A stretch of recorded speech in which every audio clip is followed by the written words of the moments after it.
it's Ebony and I'm back with another video for you. This time I'm going to be showing you guys this updo that I did that's perfect for the holiday season if you're trying to do something a little different, kind of dressy, kind of casual. And this video is also sponsored by Plentiful Hair Products.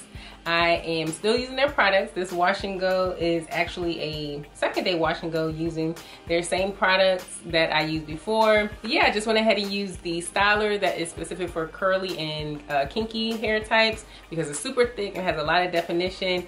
And I just always top that off with some Eco Styler gel because I just want that extra crunchy hold that I love so much. And now that I'm here with second day hair, I thought it would be a really good idea to go ahead and try a style because third and fourth day hair can be a bit tricky. It's pretty frizzy. It can lose its snap back as far as the curls go. So it's just better for me to use second day hair because it's still very defined. So I decided to go ahead and do this style because I've never, believe it or not, worn my hair in a high ponytail while it was curly.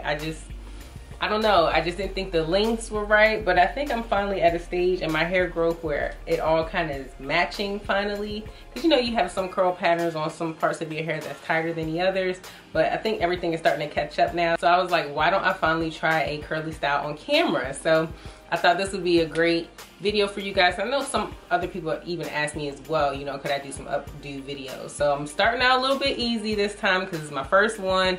I'm gonna do I don't really want to make this promise, but I'm going to try and do something a little bit more advanced next time, but I don't know. I'm not sure how I'm going to like it because, you know, I normally don't do a whole lot of styling with my actual, you know, curly hair. When it's straightened, I'm more adventurous, but when it's curly, I just kind of want to let the curls live because I worked so hard to get them to come out in the first place. But yeah, this will be a little bit of a treat for both me and you guys, hopefully, for this month because I'm gonna be doing a little bit more since the holidays are coming up, and I hope you guys enjoy. So if you want to see me get all this hair up into this big high ponytail, keep on watching.